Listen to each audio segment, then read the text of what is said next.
Добър вечер от автозанимавка. Днес ще ви обясним за диагностиките. Как се прави правилна диагностика. Така, това е диагностиката на X-Tool. Това е модел D7. В един от клиповете сме показали и сме обяснили за нея. Днес ще ви направим демонстрация как се прави диагностика правилно. Тук давате на контакт колата, когато правите диагностика. OBD-буксата на самата диагностика трябва да ви е включена. Това не е лаптопче, а е оригинална диагностика. С оригинален софтуер, който е апдейтнат, лицензиран. Даже сега ще ви покажа. Показвал съм и друг път, но пак ще ви покажа. Ето го.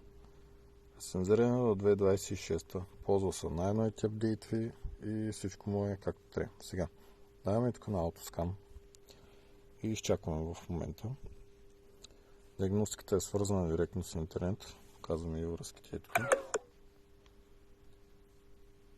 Затова хубаво е, когато си е лицензирана, да може да се ползвате най-новите апдейти.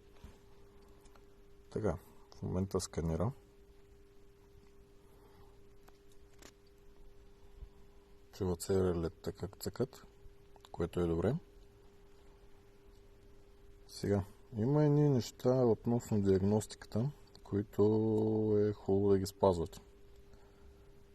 Значи, ако ви даде VIN номер, както в момента на тази кола, тук ще иска VIN номер. Въвеждате VIN номера или ако се е запаметил, сега ще ви обясня процедурата как става. Има някой направо си ги сканира без да иска VIN номер. На автомобила си ги разпознава директно.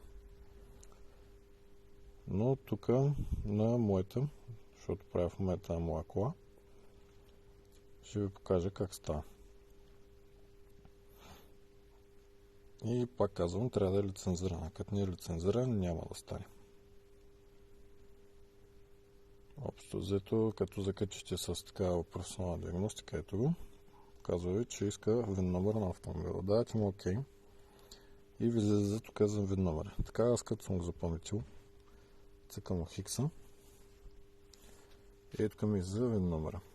Цъкам се VIN номера, давам на Search и в момента сканира VIN номера на автомобила, тъй като се е запаметил.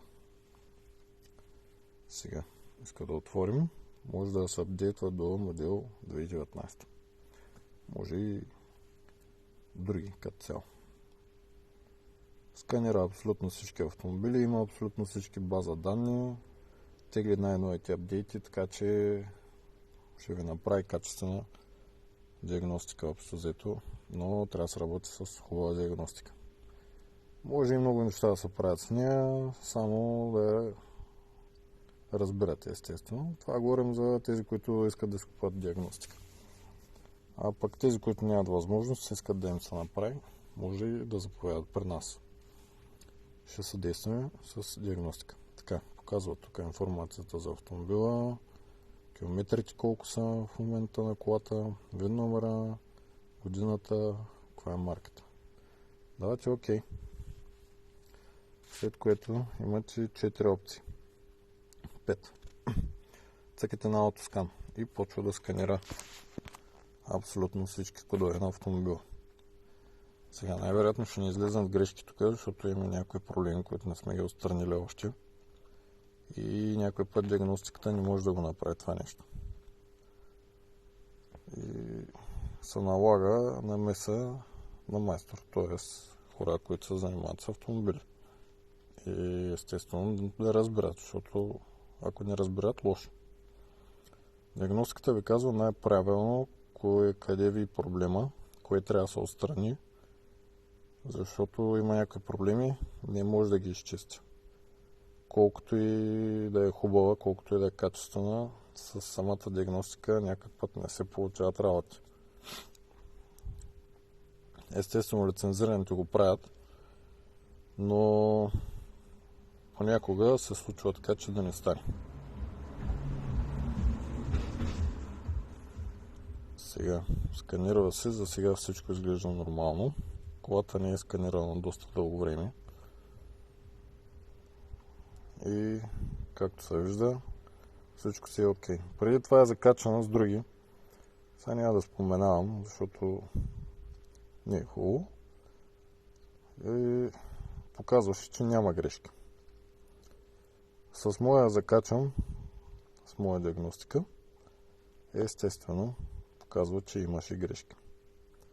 В момента съм ги отстранил почти всички грешки, за да няма грешки. Естествено, по комфорт модула ми излиза.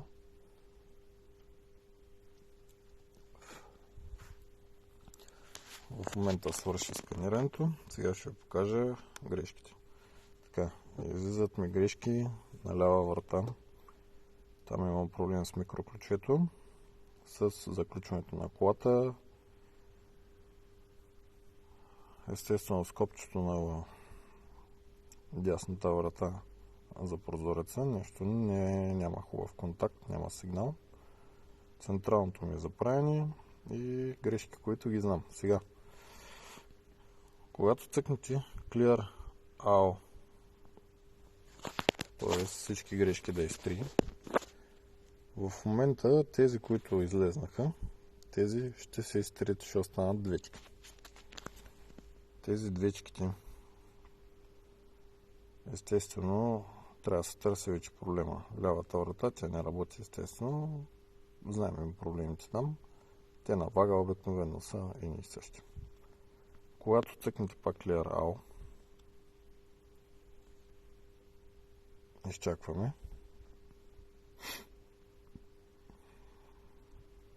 Ще се останат. Така. Правите така. Цъкате и тук. Излизате в момента. Излизате на цяло от диагностиката.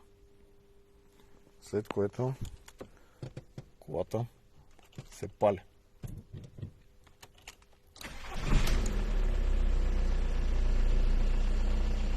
Когато запалите колата, оставяте малко да поработи. В случая, когато поработи малко колата, гасите и наново правите пак същата процедура с диагностиката. Пак казвам, добре е да се правите по един-два пъти. Да речем 3 пъти диагностика. Палите колата, гасите, правите диагностика. Палите колата, гасите, правите диагностика. Препоръчително е да се правят тези неща, не просто закачате и готово. Това е, което мога да обясня за сега. Има и други функции тази диагностика, има много неща, които може да прави, но по-нататък ще ви покажем всичко лека по лека, защото става прекалено дълго като клип. И няма как да покажем всичко в едно. За сега ви пожелавам лека вечер и ако има нещо, може да свържете с нас на страничката.